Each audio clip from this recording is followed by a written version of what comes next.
Hank Whitaker's porch wasn't just a porch, it was a time machine held together by memories, soft paint, and a gentle rocking chair. The late morning sun cast a dappled glow over Georgetown's oaks, and the air carried a faint whiff of salt and honeysuckle. Birds flitted between the feeder posts as Hank, in his threadbare flannel robe, pushed open the screen door and stepped onto the newly painted porch. He settled into his rocker, a mug of coffee in hand, steam rising into the spring air. The porch boards beneath him gleamed in a warm ivory tone, 2 coats just finished yesterday. He ran his hand along the railing, recalling how Ruth had chosen that shade for their 25th anniversary. Said it reminded her of the magnolia petals outside their wedding chapel in Charleston.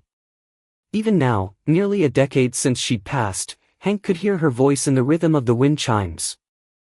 From the yard next door, Viola May called out, "Hank! That porch's got its Sunday dress on." He raised his mug. Ruth always did like it ivory. That woman had taste. Viola returned to pruning her azaleas, the shears clicking in steady tempo. Inside, Jack clattered about the kitchen, probably in search of more instant oatmeal. Hank had always believed in real breakfasts, cornbread and bacon, none of that powdered stuff, but he didn't begrudge his grandson's strange writerly ways. The boy was staying for the summer, claiming it was for the quiet inspiration of small-town life, but Hank suspected it had more to do with the fact that Jack's last book barely sold 100 copies. Hank had once told Jack, "If your front porch doesn't say who you are, then maybe you don't know who you are." He'd meant it. A porch was a promise, to wave to neighbors, to sit a spell, to slow down. It was the antithesis of HOA newsletters and digital neighborhood forums. Just as he took his first bite of cornbread, a crisp voice called from the sidewalk. "Good morning, Mr. Whitaker." Karen Ellingsworth, in her immaculately ironed blouse and badge-like lanyard, stood with a tablet in hand. Her smile was practiced, the kind that came from too many leadership training seminars. "Lovely morning," Hank replied, polite but cool. "I noticed the fresh paint." Her eyes skimmed the porch trim. "It's quaint." He nodded, waiting. "Of course," she continued, "I just wanted to mention, since I'm new in the role, that the HOA updated the exterior color guidelines last quarter. We've standardized to shades in the approved neutral harmony palette. Ivory isn't technically listed." "Is that so?" Hank murmured, rocking gently. She laughed lightly. "I'm sure it's an oversight. I'll email the document, just a friendly heads up. Enjoy your coffee." She walked off, heels clicking like metronomes on the pavement. Later that afternoon, Jack returned from the library, earbuds dangling around his neck. "Hey Gramps," he froze, eyes on the mailbox. A crisp white envelope flapped beneath the red flag. He pulled it free and frowned. "Violation notice?" he asked, opening it. Hank didn't even glance up from his crossword. "Karen?" "Yeah." $500. Unapproved paint color. Hank gave a soft chuckle, folding his paper. "Ah, it begins." They were inside by evening, the day mellowing to gold. Hank set out a plate of leftover bacon while Jack poked at his laptop. The HOA Facebook group pinged on Jack's screen. "Whoa," he muttered. Hank glanced over. "What now?" Jack turned the screen. Karen had posted a photo of Hank's porch, taken that morning, captioned, "We can't maintain community standards with blatant disregard for the rules. Homeowners must respect guidelines." "Well," Hank said slowly, sipping, "she's efficient." Jack raised an eyebrow. "You gonna respond?" Hank drained the last of his mug, then stood and walked to the coat closet. From an old leather satchel, he pulled a thick roll of surveyor tape and a folded paper map with faded ink. Jack asked, "What are you doing?" Hank smiled. Karen had rules, Hank had blueprints, case law, and time. Millie's place bustled with its usual morning harmony, the clink of coffee mugs, the hum of ceiling fans, and the quiet rustle of newspaper pages being folded and refolded. Hank sat in his usual booth by the window, where the light hit just right for reading. Viola May slid into the seat across from him, easing herself down with a soft sigh. You saw it, didn't you? She asked, nodding toward her phone. Hank didn't look up from his eggs. If you mean the HOA update about me, then yes. I've seen it. And the one before that. Viola stirred her decaf, frowning.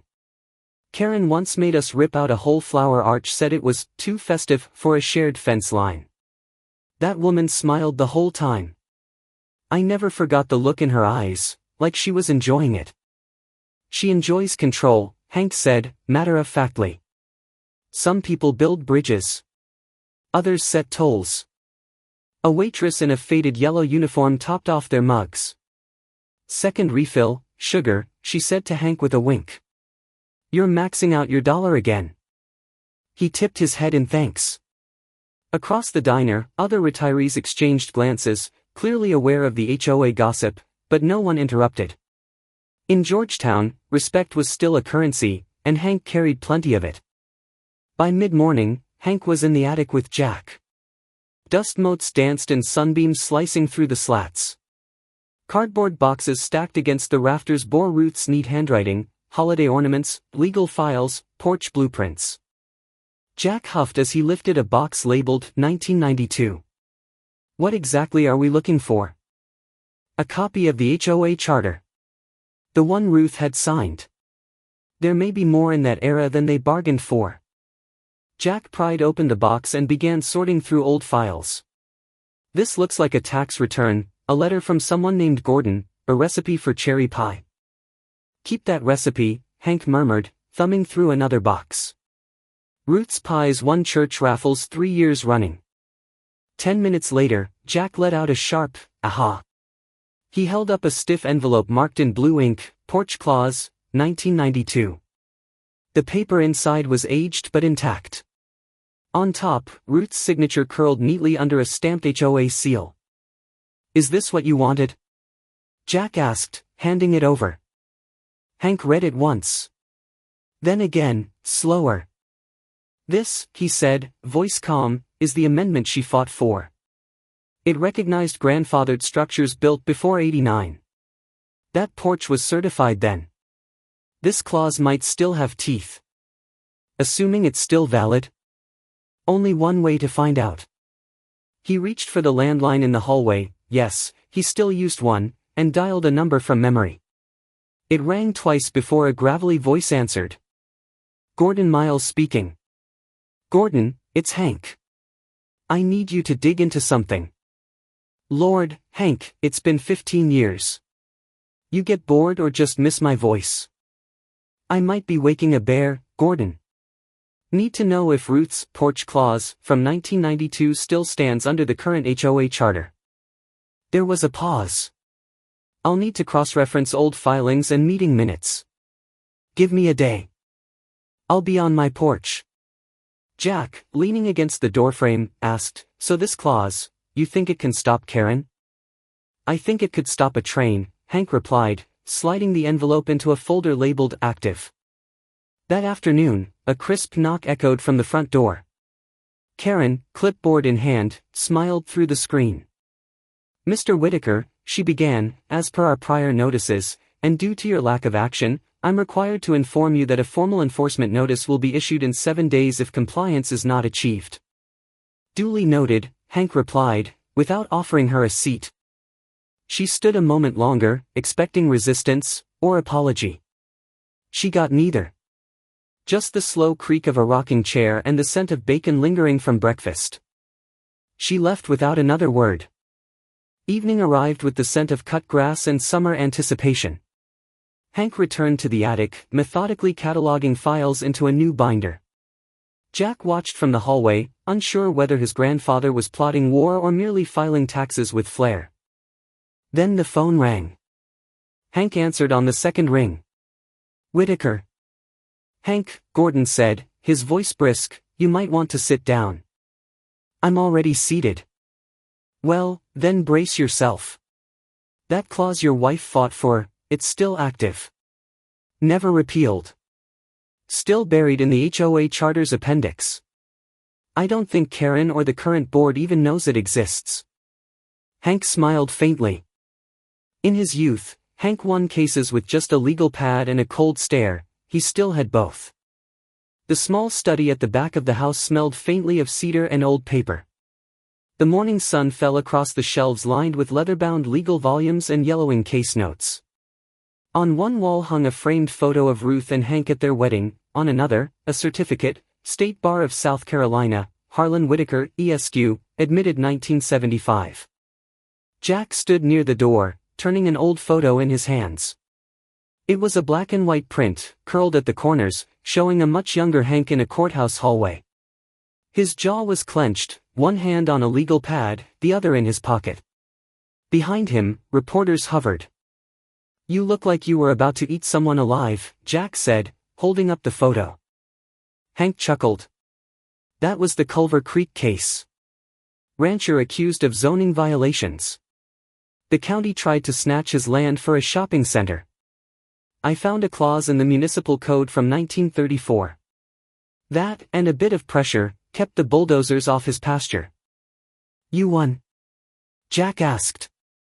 "Unanimous jury decision. They still sell Culver beef at Millie's place, thanks to that verdict." Jack placed the photo on the shelf with a quiet reverence. "I didn't know you were that kind of lawyer."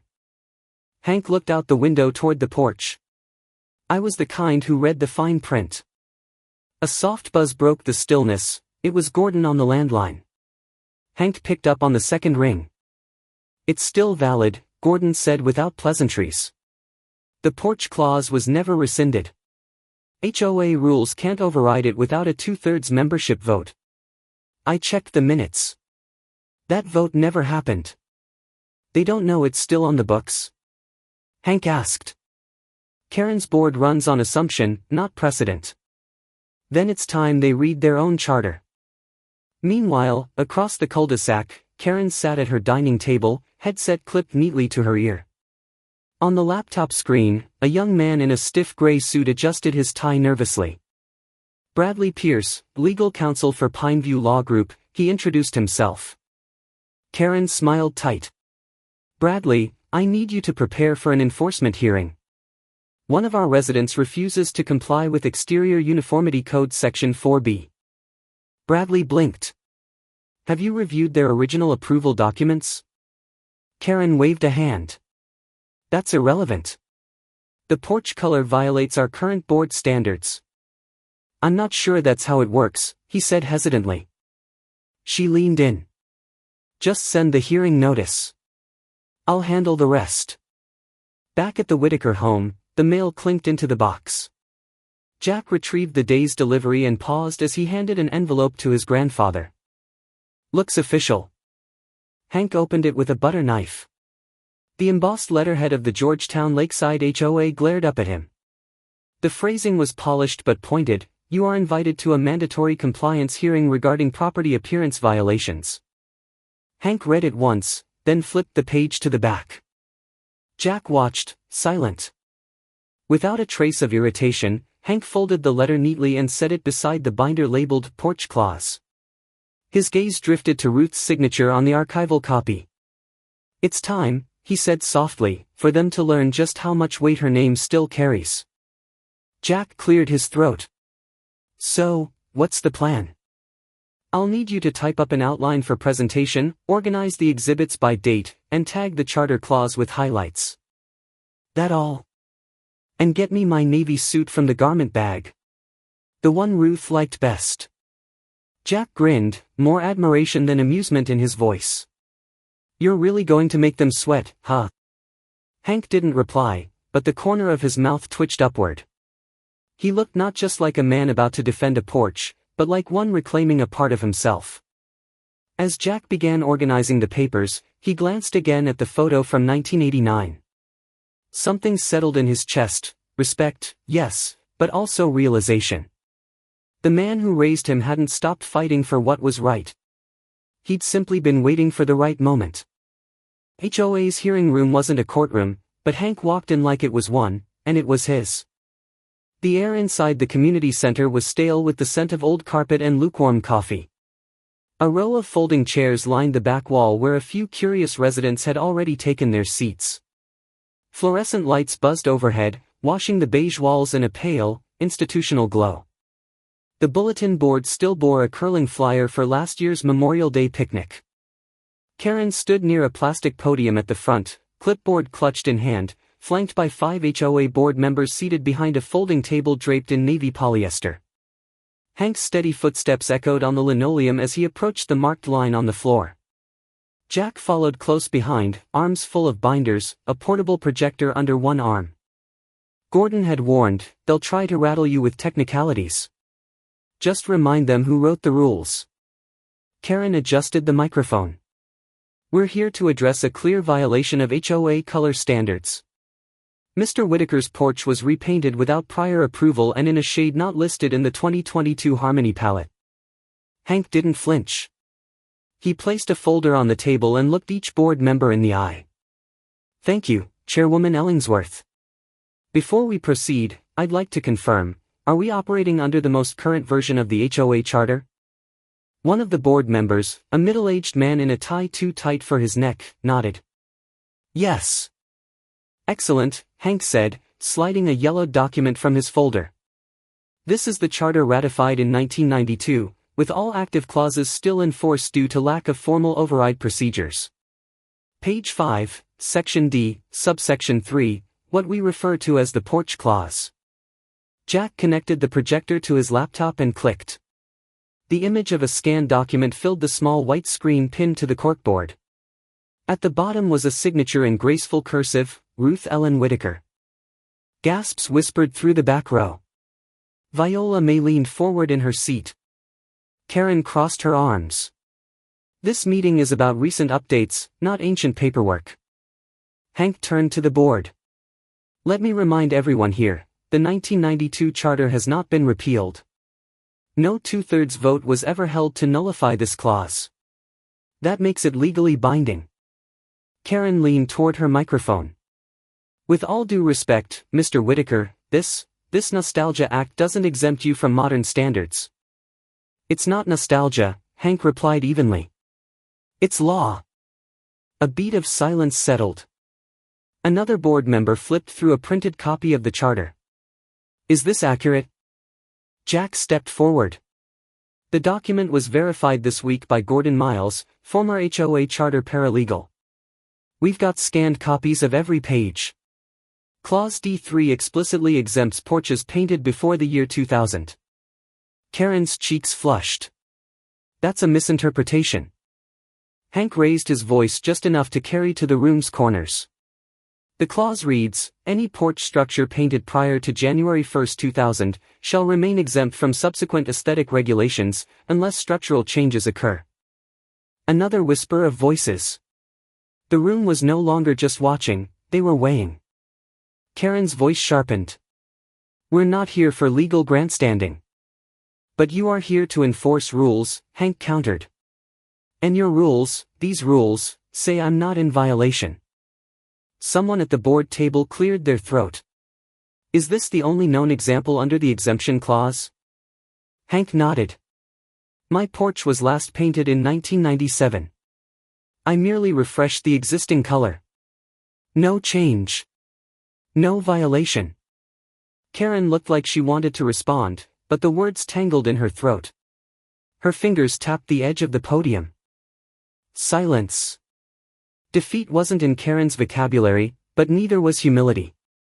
The morning rain misted gently over Georgetown, a fine drizzle weaving silver threads between porch railings and tree branches.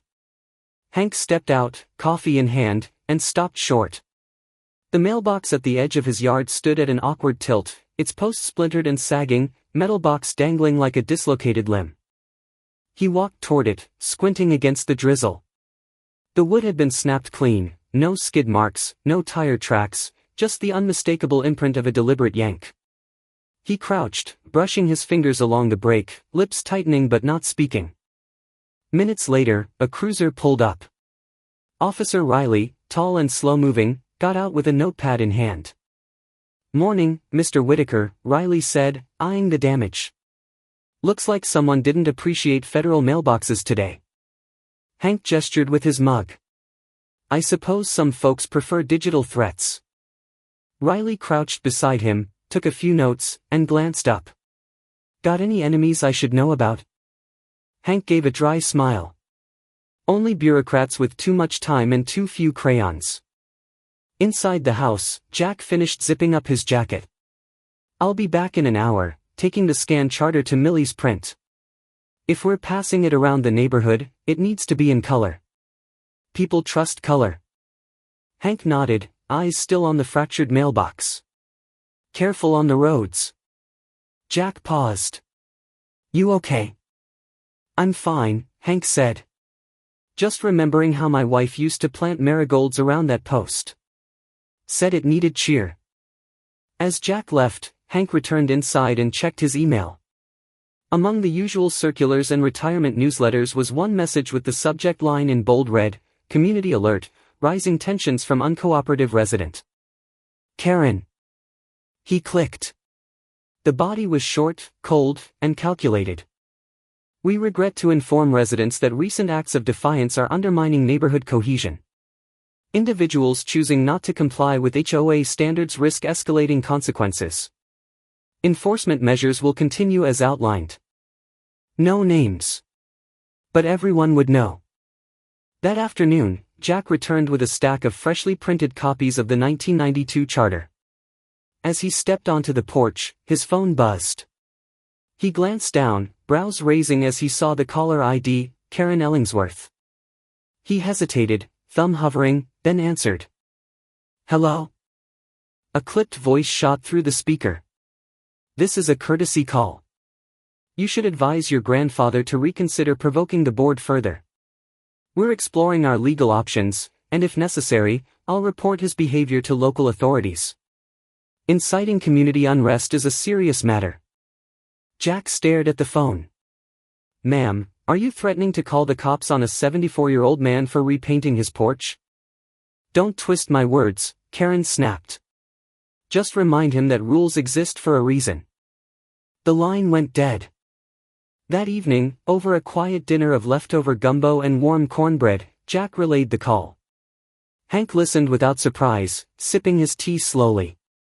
Then he rose, walked over to the old roll-top desk in the corner, and pulled out a file folder labeled Porch Picnic, 2006. "I think it's time we bring this back," he said. Jack blinked. "A picnic?" "Porch History Picnic," Hank clarified. "Started by Ruth back when the HOA was just 3 people and a folding table. Folks would bring old photos, tell stories about their porches, how long they'd lived here. Community used to mean something." Jack grinned. "You want to fight passive aggression with lemonade and potato salad?" "Exactly," Hank said. "No threats. Just stories." Later that night, another email arrived. This one was formal, attached as a PDF, labeled Notice of Intent to Pursue Legal Action. The language inside accused Hank of instigating subversion against HOA authority and warned that he could be held liable for encouraging disregard for procedural compliance. Hank read it twice, printed a copy, and laid it next to the rest of the documents. The next morning, the rain had stopped. He was sipping oolong tea, gazing out the window at the crooked mailbox, when Jack sat down beside him. "I think she's cracking," Jack said. "That last email, she's reaching. Why are you so calm?" Hank set down his cup, eyes still on the street. "Because," he said softly, "you haven't seen the final handwritten letter she left behind. The 4th of July banners were going up, so were the stakes." Twilight settled over Georgetown with a sleepy kind of anticipation. Out on Front Street, a group of volunteers climbed ladders to string up red, white, and blue bunting between lampposts. In the distance, test fireworks thumped against the dusky sky, flashes of red and green illuminating the water for a heartbeat before fading. Inside the community center, the atmosphere was starkly different. Rows of metal chairs filled the meeting room, and everyone was occupied. Neighbors who typically waved from porches now eyed one another with uncertainty. A murmur hung in the air like static. Someone had brought lemonade, no one touched it. Jack sat beside Hank near the back, observing the room. Viola leaned in from the other side. "It's a full house tonight." Hank nodded, expression unreadable. His hands rested on a manila folder thick with copies of the original HOA charter, each one marked with a legal stamp. Karen stood at the front, flanked by 2 younger board members and a portable projector. Her blouse was stiffly pressed, her hair tightly pinned. She didn't smile. "Let's begin," she said, her voice slicing through the room. "Tonight's emergency meeting concerns non-compliance with HOA regulations, specifically, the continued refusal of Mr. Whitaker to adhere to approved color schemes and procedures." She clicked the remote. An image of Hank's porch appeared on the wall. Its ivory railings glowed softly under the afternoon sun, looking more like nostalgia than rebellion. Karen gestured toward the screen. "As you can see, this modification was performed without board approval. Despite repeated requests, no correction has been made." Gasps and whispers fluttered through the room. Karen continued, "I have here a petition requesting enforcement action, including removal of the unauthorized paint and collection of the imposed fine." She held up a document, crisp and bright, its top line bearing the words, "Community Enforcement Demand." Murmurs grew louder. Before she could pass it around, a chair scraped. Loretta stood up slowly, both hands clutching the back of the seat in front of her. "My name's Loretta Jenkins," she said, voice a touch shaky but clear. "I've lived here 37 years. Some of you know me from the school, some from Sunday service." She turned toward the crowd. "I remember the summer of '94 when this HOA nearly folded. Fees had run dry, and we were about to lose the community center. Ruth Whitaker, yes, Hank's wife, organized a fundraiser so successful we didn't just save it, we renovated it. That porch? She painted it herself. Same color." The room fell silent. Loretta's eyes locked onto Karen. "That woman helped build this place. So before we shame her husband, maybe we should remember whose shoulders this neighborhood stands on." Karen opened her mouth, but Jack stepped forward, slipping a stack of papers onto the table nearest her. "These are certified copies of the 1992 charter," he said. "With the porch clause highlighted. And notarized." One of the board members picked one up, eyes scanning quickly. Another followed suit. Karen's hands curled into fists. "This is irrelevant. The current standards were passed last year." "By 4 votes, Jack interrupted. "And not applied retroactively. Which means they don't override the clause."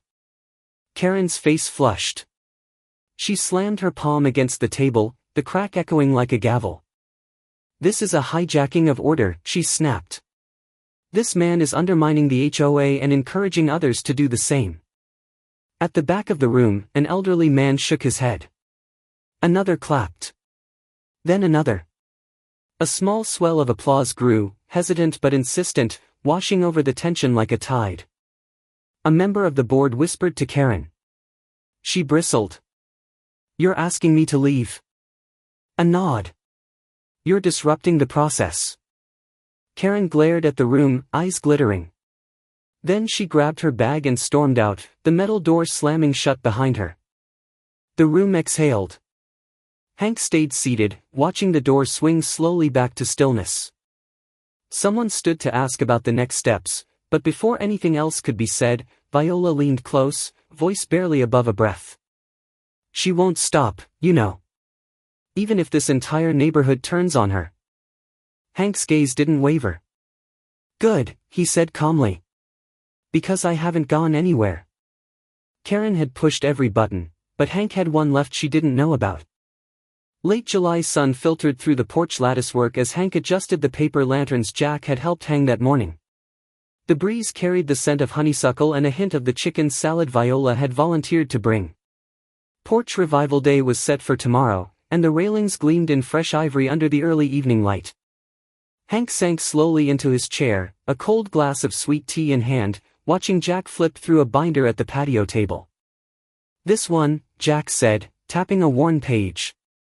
"Meeting minutes, July 2004.